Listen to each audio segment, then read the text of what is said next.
അങ്ങനെ നമ്മുടെ ഭൂമിയെയും അച്ഛനായ അച്യുതനെയും കൊല്ലാനായിട്ട് ഭവാനി തീരുമാനിച്ചിരിക്കുകയാണ്. കാരണം ഭൂമിയാണ് അഭിരാമി എന്നുള്ള കാര്യം നമ്മുടെ ഭവാനി അറിഞ്ഞു കഴിഞ്ഞു.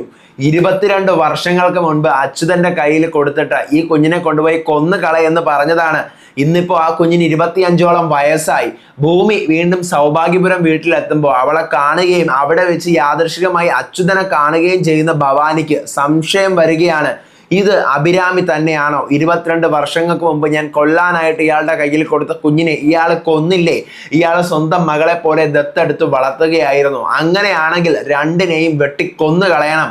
കൊന്ന് തള്ളാനായി ഗുണ്ട കമാലിനോട് പറഞ്ഞിരിക്കുകയാണ് ഭവാനി. അങ്ങോട്ടുള്ള എപ്പിസോഡുകളിൽ ഭൂമിയെ കൊല്ലാനായിട്ട് ഗുണ്ടകളെ അയക്കുന്ന ഭവാനിയെയും അതുപോലെ തന്നെ ഭൂമിയെ എങ്ങനെ അച്യുതൻ രക്ഷിക്കും എന്നൊക്കെയുള്ള കാര്യങ്ങളൊക്കെ ആയിരിക്കും നമ്മൾ കാണാൻ പോകുന്നത്. തികച്ചും ഇനി അങ്ങോട്ടുള്ള എപ്പിസോഡുകളിൽ ഭൂമിയുടെ പ്രായവും അവൾ എത്ര വയസ്സാണ് അവൾക്കുള്ളത്, യഥാർത്ഥ മകളല്ലേ എന്നൊക്കെയുള്ള കാര്യം തിരക്കി നടക്കുന്ന നമ്മുടെ ഭവാനിയെയും സൗഭാഗ്യപുരം വീട്ടിൽ വെച്ച് ഫൈറ്റ് കൂടുന്ന നമ്മുടെ അജയെയും അതുപോലെ തന്നെ നമ്മുടെ ഭൂമിയൊക്കെയാണ് നമ്മൾ കാണാൻ പോകുന്നത്. അപ്പോൾ ഇന്നത്തെ എപ്പിസോഡിൽ എന്താണ് നടന്നത്? ജൂൺ 18-ാം തീയതിയിലെ ഭൂമിയുടെയും അജയുടെയും എപ്പിസോഡ് 14-ന്റെ വിശേഷങ്ങളുമായിട്ടാണ് ഞാൻ വന്നിരിക്കുന്നത്. So welcome back to Monlet media max. I'm Ansif. Video ആദ്യമായിട്ട് കാണുന്നവർ ചാനൽ സബ്സ്ക്രൈബ് ചെയ്യണം, ലൈക്ക് ചെയ്യണം, ഷെയർ ചെയ്യണം. നിങ്ങളുടെ അഭിപ്രായങ്ങൾ മസ്റ്റായിട്ട് താഴെ കമന്റ് ചെയ്യണം. ഇതുപോലത്തെ സീരിയലിന്റെ എക്സ്പ്ലനേഷൻസിനും റിവ്യൂസിനും ഒക്കെ ആയിട്ട് ഇപ്പം തന്നെ നമ്മുടെ FB പേജും ഇൻസ്റ്റാ പേജും മറക്കാതെ ഫോളോയും ചെയ്യണം. വീഡിയോ ഹൈപ്പ് ചെയ്യാൻ മറന്നു പോകരുത്. അങ്ങനെ നമ്മുടെ കഴിഞ്ഞ എപ്പിസോഡിന്റെ ബാക്കിയായിട്ട് കാണിക്കുന്നത് നമ്മുടെ അഞ്ജന പറയാണ്, എന്നെ അവോയ്ഡ് ചെയ്യുവാണ് അജയ്, അതുകൊണ്ട് ഞാൻ അവനെ ടാർഗറ്റ് ആക്കി വെച്ചിരിക്കുകയാണ്. അപ്പോഴത്തേക്കും നമ്മുടെ ഭവാനി പറയാണ്, ഗുഡ് ഗേൾ, ദാ ഈ മാല ഇത് നീ ഇട്ടുകൊണ്ട് വേണം പൂജയിൽ വരാനെന്ന് പറഞ്ഞ് ആ ഒരു നാഗമാല എടുക്കുവാണ്. ഇത് സൗഭാഗ്യപുരം വീട്ടിന്റെ ഐക്കണാണ്. നിങ്ങൾക്ക് 3 പേർക്കും, അതായത് നിനക്കും അനുപമയ്ക്കും അഞ്ജനയ്ക്കും കൂടി മുത്തശ്ശി ചെറുതിലേ തന്ന മാലയാണിത്. അപ്പൊ ഇതിട്ട് വേണം നീ പൂജയിൽ വരാൻ എന്ന് പറയാണ്. അപ്പോഴത്തേക്കും നമ്മുടെ അഞ്ജന ചോദിക്കുക, അഭിരാമി ഇപ്പൊ എവിടെ ആയിരിക്കും? അപ്പോ നമ്മുടെ ഭവാനി പറയാണ്, അവളിപ്പോ ഇല്ലാതിരിക്കുന്നതാണ് നമുക്ക് നല്ലത്. നിന്റെ മുത്തശ്ശിയുടെയും വല്യച്ഛൻ്റെയും അപ്പച്ചിയുടെയും സ്വത്താണ് നമുക്ക് അടിച്ചെടുക്കേണ്ടത്. അതായത് മുത്തശ്ശിക്ക് മൊത്തത്തിൽ 3 മക്കളുണ്ട്. അതിലെ സാഗർ എന്ന് പറയുന്ന ഈ ഭവാനിയുടെ ഭർത്താവ് മരിച്ചു. അവരുടെ സ്വത്തൊക്കെ മുമ്പ് തന്നെ കിട്ടിയതാണ്. ഇനി വല്യച്ഛൻ നമ്മുടെ സത്യന്റെയും അപ്പച്ചിയായ സംഗീതയുടെയും സ്വത്തുക്കളും ഈ വീടിന്റെ സർവാധികാരിയായിട്ടുള്ള നമ്മുടെ സൗഭാഗ്യ മുത്തശ്ശിയുടെ സ്വത്തുക്കളും അടിച്ചെടുക്കുന്നതാണ് നമുക്കിനി ബാക്കിയുള്ളത് എന്ന് പറയാം. എന്നിട്ട് വേഗം ഒരുങ്ങിയിട്ട് വാ എന്ന് പറഞ്ഞ് ഈ മാല ഇട്ടിട്ട് വരണം എന്ന് പറഞ്ഞ് മാലയും കൊടുത്തിട്ട് ഭവാനി പോവുകയാണ്. ഞാൻ ഈ മാല ഇട്ടിട്ട് വരാമെന്ന് പറയുകയാണ് നമ്മുടെ അഞ്ജന. അവിടെ നിന്ന് ഭവാനി പോകുമ്പോൾ തന്നെ, പിന്നെ ആ മുതുകിളവിക്ക് കാണാനല്ലേ ഞാൻ അണിഞ്ഞൊരുങ്ങുന്നത് എന്ന് പറഞ്ഞ് ആ മാല വലിച്ച് ദൂരേക്ക് എറിയുവാണ്. ഇതേ സമയം നമ്മുടെ ഭൂമി അടിപൊളി ഒരു നീല സാരിയൊക്കെ അച്ഛൻ വന്ന് ഗിഫ്റ്റ് ചെയ്തതൊക്കെ എടുത്ത് ഉടുത്ത് ആ നാഗമാല എടുത്ത് കഴുത്തിലിട്ട് ആ നാഗമാലയുടെ ലോക്കറ്റ് സാരിയുടെ പ്ലീറ്റിന്റെ ഇടയിൽ കൂടി കിടക്കുവാണ്. ഭൂമി എന്നിട്ട് പോകാനായിട്ട് റെഡിയായി ഇറങ്ങുമ്പോൾ അംബികയും അച്ചുവേട്ടനും കൂടെ കണ്ടിട്ട്, നോക്ക് എന്തൊരു ഗ്ലാമറാണ് എൻ്റെ മോള് എന്ന് പറയുക, മദർ തെരേസയുടെ സ്വഭാവമാണെന്നൊക്കെ പറയാണ്. അപ്പം നമ്മുടെ ഭൂമി പറയാണ്, മദർ തെരേസ ശാന്തയല്ലേ, ഞാനതുപോലെ ശാന്തയല്ലല്ലോ എന്ന് പറയുക. അപ്പോഴത്തേക്ക് അംബിക പറയണേ എൻ്റെ സ്വഭാവമാണെന്ന്. അപ്പൊ അച്ചുവേട്ടൻ പറയണ, അല്ല എൻ്റെ സ്വഭാവമാണ്. അങ്ങനെ ഇവർ രണ്ടുപേരും കൂടെ തർക്കം അടിച്ചുകൊണ്ട് നിൽക്കുവാണ്. അപ്പോൾ വഴിയിൽ 2 വഴിപോക്കർ അങ്ങോട്ട് വന്നിട്ട്, ഇവർ വാടകക്കാരാണെങ്കിലും ഇവർ വഴക്കൊന്നും കൂടത്തില്ല, വഴക്ക് കൂടിയാലല്ലേ കാണുന്നവർക്കൊരു കണ്ണിനൊരു സുഖമുള്ളൂ എന്ന് പറഞ്ഞുകൊണ്ട് പോകുമ്പോൾ ഇവർ രണ്ടുപേരും കൂടി വഴക്ക് കൂടുന്നത് പുറത്തുനിന്ന് കാണുവാണ് വഴിപോക്കര്. മോക്ക് ഏത് സിനിമയിൽ അഭിനയിക്കേണ്ടേ? അതെനിക്ക് ടൈറ്റാനിക്കിലാണ് എന്ന് പറയാണ് ഭൂമി അച്ഛനോട് തമാശയ്ക്ക്. അപ്പൊ എന്താ നാടകത്തിൽ അഭിനയിച്ചാലെന്ന് അംബിക ചോദിക്കുന്നു. നിന്റെ ഒരു നാടകം പോലെ വൃത്തികെട്ടതൊന്നുമില്ല എന്നൊക്കെ പറയുന്ന നമ്മുടെ ആ ഒരു വഴക്ക് കൂടുന്നതല്ല അയൽക്കാരെ കണ്ടുകൊണ്ട് നിൽക്കുക. അപ്പൊ പെട്ടെന്ന് ഭൂമി ഇത് കാണുക, എന്തേ അയൽക്കാര് വഴക്ക് കൂടുന്ന കാണാൻ നല്ല രസമാണല്ലേ, ഇന്നത്തെ ഷോ കഴിഞ്ഞു, പൊയ്ക്കോ എന്ന് പറഞ്ഞിട്ട് അമ്മ എന്തിനാ ഇങ്ങനെ വഴക്ക് കൂടണേ എന്ന് കളിതമാശ ചോദിച്ചിട്ട് പോവാനായിട്ട് ഇറങ്ങുവാണ്. ഭൂമിയും അച്ഛനും കൂടെ ഫുഡൊക്കെ റെഡിയാക്കുവാണ്. കൊണ്ടുപോകാനുള്ള നിവേദ്യങ്ങളും പലഹാരങ്ങളും ഒക്കെ എടുത്ത് വണ്ടിയിലേക്ക് വെക്കുവാണ്. അതിനുള്ള തയ്യാറെടുപ്പുകളൊക്കെ തുടങ്ങുവാണ്. എന്നിട്ട് ഭൂമി അച്ഛൻ ഭയങ്കര ഹാപ്പി ആയിട്ടിരിക്കുന്ന കണ്ടിട്ട് അച്ഛനോട് പറയണം, എന്നും അച്ഛൻ ഇതുപോലെ ഹാപ്പി ആയിട്ടിരിക്കണം, ആത്മധൈര്യം മനസ്സിനുണ്ടെങ്കിൽ ഒരു അസുഖത്തിനും അച്ഛനെ കീഴ്പ്പെടുത്താൻ പറ്റത്തില്ല എന്നിങ്ങനെ പറയാണ്. എന്നിട്ട് ഭൂമി അവിടെ നിന്ന് മാറി നിന്ന് ഒറ്റയ്ക്ക് കരയുന്നു. പിന്നീട് കാണിക്കുന്ന നമ്മുടെ സൗഭാഗ്യപുരം വീട്ടില് മുത്തശ്ശി പൂജയ്ക്ക് മുന്നിൽ പൂജ നടക്കേണ്ട സ്ഥലത്ത് വന്നിരുന്ന് പ്രാർത്ഥിച്ചുകൊണ്ടിരിക്കുകയാണ്. അപ്പോഴാണ് നമ്മുടെ ആൽഫ്രഡ് അങ്ങോട്ട് വരുന്നത്. ലക്ഷ്മി പൂജയ്ക്ക് ഈ നസ്രാണി വന്നാൽ പൂജ മുടങ്ങോ എന്ന് ചോദിക്കുക. അപ്പോഴത്തേക്ക് മുത്തശ്ശി പറയാണ്, ദൈവങ്ങൾക്ക് അങ്ങോട്ടും ഇങ്ങോട്ടും പ്രശ്നമില്ല മോനെ, മനുഷ്യർക്കാണ് പ്രശ്നം. ഞാനിപ്പോൾ ക്രിസ്ത്യൻ ചർച്ചിൽ കയറി കഴിഞ്ഞാൽ ക്രിസ്തു ഇറങ്ങി ഓടുവോ? ഇല്ലല്ലോ, മനുഷ്യരാണ് പ്രശ്നം ഉണ്ടാക്കുന്നതെന്നൊക്കെ പറയുക. അല്ല, ഞാൻ നിന്നോട് പറഞ്ഞ കാര്യം എന്തായി? കല്യാണ കാര്യം നീ അവനെ കൊണ്ട് സമ്മതിപ്പിച്ചോ എന്ന് ചോദിക്കുക. അപ്പോഴത്തേക്കും നമ്മുടെ ആൽഫ്രഡ് ആലോചിക്കുകയാണ്, അയ്യോ ഞാൻ അവനോട് പറഞ്ഞില്ലല്ലോ എന്ന് ആലോചിച്ചിട്ട്, നീ പറഞ്ഞോ? അതെ അതെ ഞാൻ പറഞ്ഞു എന്ന് പറഞ്ഞ കാര്യം എന്ത് ചെയ്യാണ്? നമ്മുടെ ആൽഫ്രഡ് ഇപ്പൊ കള്ളം പറയുവാണ്. പെട്ടെന്ന് അജയ് അങ്ങോട്ട് വരുവാണ്. അജയ് അങ്ങോട്ട് വന്നിട്ട് നമ്മുടെ ആൽഫ്രഡിനെ കണ്ടിട്ട്, എനിക്കറിയായിരുന്നു അവലും പഴമൊക്കെ കഴിക്കാനായിട്ട്, പൂജാ സാധനങ്ങൾ കഴിക്കാൻ നീ വരുമെന്നുള്ളത് എന്ന് പറഞ്ഞ് അവര് തമാശയും കാര്യങ്ങളൊക്കെ പറഞ്ഞ് നിൽക്കുമ്പോഴാണ് നമ്മുടെ സത്യൻ തിരുമേനിയും കൂട്ടി അങ്ങോട്ട് വരുന്നു. എല്ലാം റെഡി അല്ലേ അമ്മേ? അതെ എല്ലാം റെഡിയാ, നീ ഇവിടെ ഇല്ലാത്തതിന്റെ ഒറ്റ കുഴപ്പം മാത്രമേ ഇവിടെ ഉള്ളൂ എന്ന് പറയാ.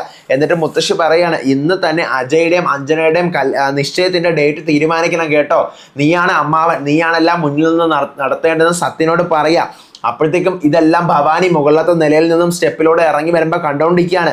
അപ്പൊ സത്യം പറയണ, അത് ശരിയമ്മേ, അതെല്ലാം ഞാൻ നോക്കിക്കോളാം. ആൽഫ്രഡിന്റെ കോടതി കാര്യങ്ങളൊക്കെ എങ്ങനെ പോകുന്നു, ജഡ്ജിയെ പിടിച്ച് അകത്താക്കുമോ എന്നൊക്കെ പറഞ്ഞ് തമാശയിൽ പറഞ്ഞുകൊണ്ടിരിക്കുക. അപ്പൊ തിരുമേനി ചോദിക്കുകയാണ്. തിരുമേനി പറയാണ്, അജയുടെയും രണ്ടുപേരുടെയും ജാതകങ്ങൾ തമ്മിൽ ഞാൻ നോക്കി, ഉത്തമമാണെന്ന് പറയാണ്. പക്ഷെ എനിക്ക് തോന്നുന്നു മിക്കവാറും ജാതകങ്ങൾ തമ്മിൽ മാറിയിട്ടുണ്ടാവും. അഭിരാമിയുടെയും നമ്മുടെ അജയുടെയും ജാതകങ്ങൾ തമ്മിലായിരിക്കും നോക്കിയിട്ടുണ്ടാവുക. എന്നിട്ട് സത്യം പറയാണ്, എൻ്റെ മകൾ അഭിരാമി ഉണ്ടായിരുന്നെങ്കിൽ നീ അവളെ തന്നെ വിവാഹം കഴിച്ചേനെ. കാരണം നിനക്ക് ചെറുതിലെ അവളോടായിരുന്നു കൂടുതൽ അറ്റാച്ച്മെന്റ്. അപ്പോൾ നമ്മുടെ അഞ്ജന വേറൊരു ടൈപ്പാണ് എന്ന് പറയാണ്. അപ്പോഴത്തേക്കും ഭവാനി ഇതെല്ലാം കണ്ടുകൊണ്ട് ഇതിന്റെ മനസ്സിൽ പറയണം, തൻ്റെ മോള് ചത്തുവടോ, തന്നെ കൊണ്ട് തന്നെ ഞാൻ എൻ്റെ പ്രതികാരം തുടങ്ങി വെപ്പിക്കുമെന്ന് പറയുക.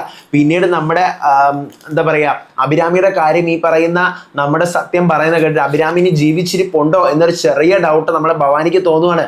അങ്ങനെ നമ്മുടെ ഭവാനി നേരെ ഗുണ്ട കമാലിനെ ഫോൺ വിളിച്ചിട്ട്, എനിക്കറിയണം അച്യുതന്റെ വീട്ടിൽ ആരൊക്കെ ഉണ്ടെന്നുള്ള കാര്യം എനിക്ക് വ്യക്തമായിട്ട് അറിയണം. ഇനി അഭിരാമി എങ്ങാനും ജീവിച്ചിരിപ്പുണ്ടാകുമോ എന്നിങ്ങനെ മനസ്സിൽ പറയുക. എന്നിട്ട് പിന്നീട് നമ്മുടെ ഭൂമി സൗഭാഗ്യപുരം വീടിന്റെ ഫ്രണ്ടിലെത്തി സ്കൂട്ടറിൽ നിന്നും സാധനങ്ങളൊക്കെ എടുക്കുമ്പോഴാണ്, അയ്യോ ഒരു ചെറിയ പായസത്തിന്റെ ടിന്ന് മിസ്സായല്ലോ എന്ന് ആലോചിക്കുന്നത്. നേരെ വീട്ടിൽ ഫോൺ വിളിക്കുക. അച്ഛൻ ഫോൺ എടുക്കുവാണ്. എന്താ മോളെ, കാര്യം പറയുന്നു. അച്ഛ, അമ്മയുടെ അടുത്ത് ആ ഒരു പായസത്തിന്റെ ടിന്ന് കൊടുത്ത് വിടാവോ? അത് വേണ്ട മോളെ, ഞാൻ കൊണ്ടുവരാം. വേണ്ട അച്ഛൻ ഈ അവസ്ഥയിൽ വരണ്ട. എന്തവസ്ഥ? ഞാൻ കൊണ്ടുവരാം, നീ ആ ലൊക്കേഷൻ എനിക്ക് അയക്കാന്ന് പറയാ. എന്നിട്ട് നമ്മുടെ ഭൂമി സൗഭാഗ്യപുരം വീടിന്റെ പുറത്ത് നിൽക്കുവാണ്. ആ വീട് കാണാൻ പറ്റത്തില്ല, അത്രയും വലിയൊരു മതിലും അത്രയും വലിയൊരു ഗേറ്റുമാണ്. പുറത്തുനിന്ന് ആ വീടിന്റെ അകത്തേക്ക് കാണാൻ പോലും പറ്റത്തില്ല. ആ ഗേറ്റിൽ ഒരു വിടവ് പോലും ഇല്ലാത്തൊരു ഗേറ്റാണ്. അങ്ങനെ ഭൂമി അവിടുത്തെ സ്വിച്ച് അമർത്തുമ്പോഴത്തേക്കും ഗേറ്റ് ഓട്ടോമാറ്റിക്കായിട്ട് തുറക്കുക. അപ്പോൾ ഭൂമിയുടെ മുന്നിൽ ഒരു സ്വർഗം പ്രത്യക്ഷപ്പെട്ട പോലെ ഭൂമി ഇങ്ങനെ ആ വീട് അങ്ങനെ തന്നെ നോക്കി നിൽക്കുവാണ്. എന്നിട്ട് ഭൂമി വീടിനകത്തേക്ക് കയറുക. എന്നിട്ട് മുൻപ് എപ്പോഴും ഞാൻ ഇവിടെ വന്നിട്ടുള്ള പോലെ എനിക്ക് തോന്നുന്നല്ലോ എന്ന് പറഞ്ഞ് ഭൂമി അകത്തേക്ക് പോകുമ്പോൾ ബന്ധുക്കളൊക്കെ ഓരോ സൈഡിലായിട്ടൊക്കെ നിൽക്കുന്നുണ്ട്. അജയ് പുറത്ത് ഫോൺ വിളിച്ചുകൊണ്ട് നിൽക്കുകയാണ് ആ വീടിന്റെ പുറത്ത്. പെട്ടെന്ന് അജയും ഒരു നീല കളർ ഡ്രസ്സാണ് ഇട്ടിരിക്കുന്നത്, ഭൂമിയും നീല കളർ ഡ്രസ്സാണ്. ഭൂമി കയറി പോകുമ്പോൾ ഭൂമി പെട്ടെന്ന് അജയെ കാണുന്നു. അജയ് ഭൂമിയും കാണാണ് വീടിന്റെ പുറത്ത് വെച്ച്. അപ്പോഴേക്കും സാർ എന്ന് വിളിച്ച് ഭൂമി അടുത്തേക്ക് പോവാ. അപ്പൊ നമ്മുടെ അജയ്, ഓ പാഷാണം ഇവിടെ എത്തിയോ എന്നിങ്ങനെ ചോദിക്കുക. അപ്പോഴത്തേക്കും ഭൂമി പറയാ, ഞാൻ ഒരു എലി പിടിതരാതെ നടക്കുക, ഇതാണല്ലേ സാറിന്റെ മാളം സൗഭാഗ്യപുരം എന്നിങ്ങനെ ചോദിക്കുക. അപ്പൊ നമ്മുടെ അജയ് പറയാ, ഒരു ആദ്യ മര്യാദ ഉള്ളത് കൊണ്ട് ഞാനൊന്നും പറയുന്നില്ല, നീ ഇവിടെ വന്ന് നിന്റെ പണിയൊക്കെ ചെയ്തിട്ട് വേഗം തന്നെ പൊയ്ക്കോ എന്നിങ്ങനെ പറയാ. അപ്പോഴത്തേക്കും ഭൂമി പറയാ, ഞാനൊരു പത്രവാർത്ത കണ്ടായിരുന്നു, ആഭ്യന്തരമന്ത്രിയുടെ മകന്റെ മരണത്തിന്റെ കേസ്. അത് ഞാൻ പറഞ്ഞു തന്ന ഐഡിയ വെച്ച് സാറ് തെളിയിച്ചത് ഞാൻ കണ്ടു. അപ്പോഴത്തേക്കും അജയ് പറയാം, എന്താ നീ പറഞ്ഞു തന്നൊന്നും അല്ല, അത് പോലീസ് വളരെ കൃത്യമായിട്ട് ചെയ്തു. എനിക്കത് മനസ്സിലായി.